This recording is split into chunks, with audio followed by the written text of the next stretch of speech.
more on tonight's speech from the president, let's bring in KTVU political analyst Brian Sobel. Appreciate you being here. He is going to make his pitch tonight to the American people from the Oval Office. First of all, how much of a difference does that setting make, and what does the president need to accomplish with this speech? It cuts both ways. The address from the Oval Office raises the importance typically of the message. Sure. The other side of it is he'll be on a prompter, which means he's probably not going to riff, which is what he tends to do when he's speaking off the cuff or he's using a prompter where there's a lot of public. So he won't have the public kind of energizing him. And that's really what he thrives on. I mean, he has a knack for communicating with his base, but this is not typically the way President Trump does this. Is there an inherent risk here for the administration? I don't think there's a risk per se, but his message has to be well crafted. It's roughly going to be 8 minutes, and he needs to say what he's going to say in a compacted period of time.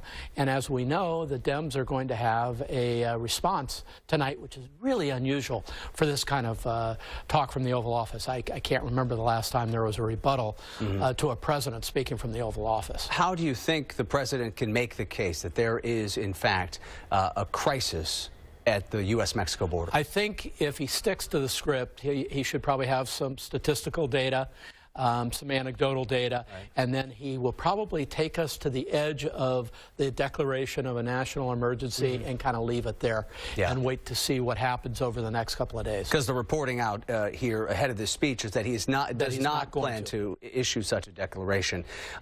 Let's talk about the human side of this ongoing shutdown here. I mean, there are 800,000 federal workers who are either furloughed or are not getting paid. How important do you think it is for President Trump to address the fact that a lot of people are hurting? It'll be interesting to see whether he brings in both of those elements tonight. One, the wall, and we have to have this wall done or an agreement because we have all these people who are in harm's way from the standpoint of a paycheck and that sort of thing. So we'll see where he goes with it, but at the end of the day, we have real people with real needs, and a compromise has to be achieved here sooner than later.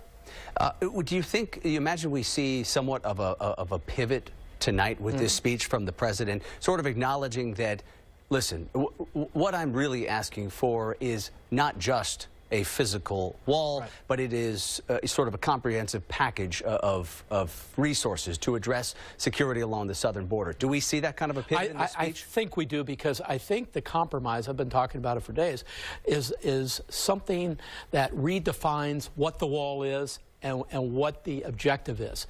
If you don't get that, the Dems don't move, the Republicans don't move, and we remain in a stalemate. So somebody has to redefine what this whole thing is.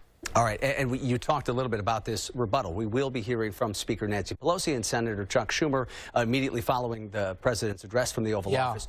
What do you think they need to say? Well, I think they're expecting Trump to really go off and fabricate things, and they want to rebut that. I just don't know how. I'm eager to see how two people working together, you know, for just a few minutes can make a case, but we'll all stay tuned for that one. Sort of complicates things. I would think so, yeah. But it'll be. But I get that they both have power in their respective chambers, and they both want to be party to this. Okay. Political analyst Brian Sobel, appreciate you coming in. Absolutely, my pleasure. Yep. And we